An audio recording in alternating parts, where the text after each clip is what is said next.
Hello guys, good morning, welcome back to my new blog. હમણાં હું જઉં છું મંદિરે. હમણાં વાગી ગયા છે 9.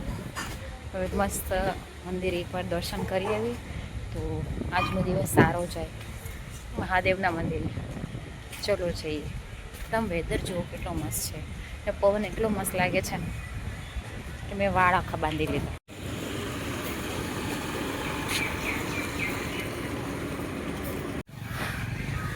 ઘઉં નાખો રી મમ્મી.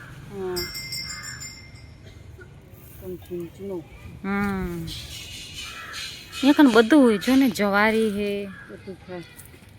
ચણા દાળ હે, દાળિયા હે, ચોખા હે, બાજરી પણ હે, પણ બાજરી આમ નખાય નહીં ને ગાઈસ. ખાલી એક જ વાર અમારે અહીંયા વરસાદ આવ્યો પણ તમે અહીંયા જો કેટલો મસ્ત ગ્રીન ગ્રીન થઈ ગયો, એકદમ ગ્રીનરી થઈ ગઈ. મમ્મી અહીંયા ફોટોશૂટ કરો ને તો મજા આવે છે. કેટલું મસ્ત ગ્રીન ગ્રીન હે.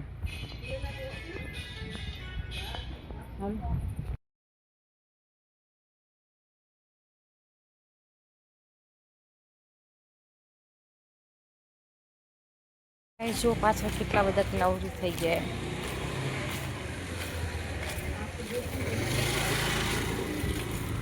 કેટલું મસ્ત વેધર હે. મને મારા સ્ક્રીનમાં નથી દેખાતું બ્રાઇટનેસ ફૂલે, છતાં બી જો ચોકલેટ. આ બધા નાના છોરા ખાયા કે જો હું એ નાની જ છું, હું બી ખાઉં છું.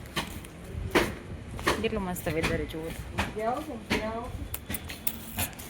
આ શું બનાવ્યું હતી? આ બનાવી દાળ. હવે હાલો હવે કરશું પરવરનું શાક. પરવર ને ડુંગળી. આ બધા મસાલા એ તો બધાને ઘરે હોય ભાઈ. તો હવે તડકો લાગી રહ્યો છે શાકનો. શાકનો તડકો એ તો હિન્દીમાં ના થઈ જાય, વઘાર થઈ રહ્યો છે. તડકો લાગી રહ્યો છે શાકનો. તો તડકો તો બહાર થયો આપણે કચ્છીમાં. પણ હાથથી કેમ રહેતી લીંબુ નીચાવાનું એ તો ખરું ઓલું મશીન. પણ આપણે હાથે તો મજા આવે. જો જાનમાં થાય ને એકે દાણા ને પડે જ નહીં અંદર. તો મશીનમાં ના પડે પણ મશીન પાછું ધોવું પડે ને. આમ જાનમાં ને મસ્ત આમ થઈ જાય. આળસ ના કહેવાય એને, જુગાડું કહેવાય.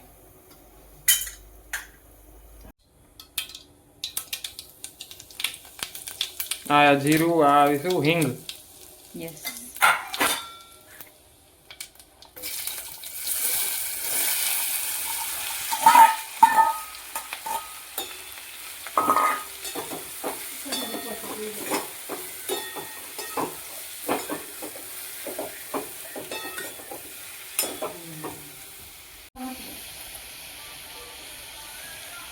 તીખું બનાવ. તીખું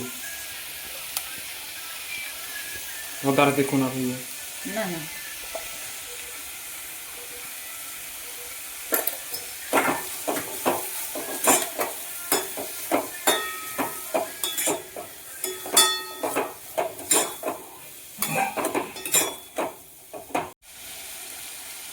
થોડું સ્વાદ અનુસાર શું ખાંડ? પણ ખાંડ કેમ? બધા ગોળ નાખે, મને ખાંડ વાળું. સુગર ના થઈ જાય અમને.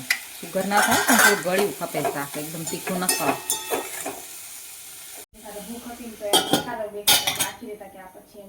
ગાય લાગે છે કે વરસાદ આવશે, મસ્ત પવન લાગે છે. તો હમણાં મકાઈ હાથમાં છે તો ચલો આપણે લોનાવાલા સ્ટાઇલ એને ભજીયા બનાવી. ચલો હું તમને રેસીપી બતાવું કે અમે શું શું જોઈશ.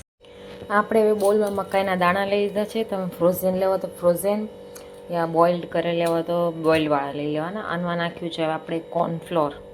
મેં કોર્નફ્લોર નાખ્યું આ વાળું, આ કંપનીનું કોર્નફ્લોર મેં એમાં એડ કર્યું. કોર્નફ્લોર નાખીને પછી આને થોડા મિક્સીમાં ગ્રાઇન્ડ કરીને આનું બી પેસ્ટ નાખી દેવાનું એમાં. જો મેં થોડાક બીજો કોર્ન હતો ને મેં આને ગ્રાઇન્ડ કરી લીધું. આમ દરદરું ગ્રાઇન્ડ કર્યું, આખું પૂરું ગ્રાઇન્ડ નથી કર્યું. હવે આને આપણે નાખી દઈશું આને.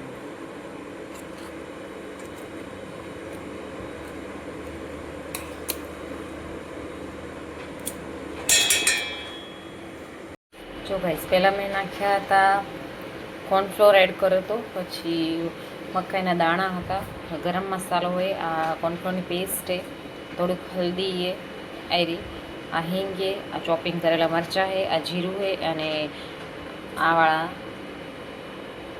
રેડ મરચાં એટલે મહારાષ્ટ્રની ચટણી આ વાળી.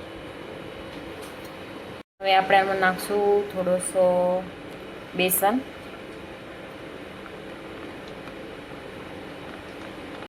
જો guys now it's fry time. આને ગોલ્ડન ફ્રાય સુધી તળવાના. જો અહીંયા બતાવું આના જેમ જો આવી રહ્યા. ડિલિશિયસ લાગે છે મને આજ. આ તો મજા પડી જશે. દાળવડા કેવી આવી નથી? ના દાળવાળાનું આજ નહીં, દાળ વડા ને તે કાલે નહીં પરમ દિવસે. ના પરમ દિવસે નહીં. હવે જે રહે ને તે વરસાદ આવશે ને તઈ મને ખબર 7 તારીખ પછી વરસાદ નથી આવે. 7 તારીખ પછી એટલે મને વેઇટ કરવાનો હોય. જોવા નહીં ને હું તને ને રેસીપી આપણો મારો વ્લોગ જોજો. હા મજા આવશે. લોકોની મને ડીએમ આવેરા ઇન્સ્ટામાં. ડીએમ કેરા કે કુકિંગ ચેનલ બનાવી દે. કેવો છે આઈડિયા? બનાવવો જોઈએ. Yes you should. બનાવવો જોઈએ. પેલા ડેલી બ્લોગ કરી પછી સ્ટાર્ટ કર. એક વર્ષ કન્ટિન્યુ ડેલી બ્લોગ રાખીએ આપણે ચાલુ. પછી આપણે એવું કરશું. કાં તો એકમાં જ 2 કરી દઈશ. યા મિક્સમાં જોવા મળે બધાને. ગાઈસ જો હમણાં હું બટેટા પૌવા બનાવું છું. ઘણા લોકો હોય ને બટેટા પેલા કાચા સમારીને વઘાર કરીને પછી એને ચડાવે છે થોડી વાર ઉપર આમ ડીશ ઢાંકીને યા છીબો ઢાંકીને. હું પહેલાં બટાકાને આખા સ્ટીમ કરી લઉં, આખા બાફી લઉં, પછી જ હું એનો વઘાર કરું. અને ડાયરેક્ટ આ પોહા આપણા રેડી છે. આ પોહા પછી ડાયરેક્ટ નાખી દે ને એટલે ટેસ્ટ સારો આવે. બટાકા બાફેલા હોય તો ખાવાની મજા આવે. પહેલાં બટેકામાં મજા ના આવે. જો ગાઈસ આમ પછી આવી રીતના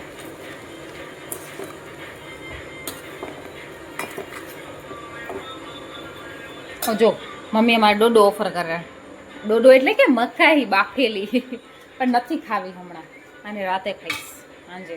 મસ્ત લીંબુ મરચું લગાવી મીઠું મજા આવશે. ફિલહાલ આપણે આ પૌવાનું પૂરું કરી લઈએ. એમ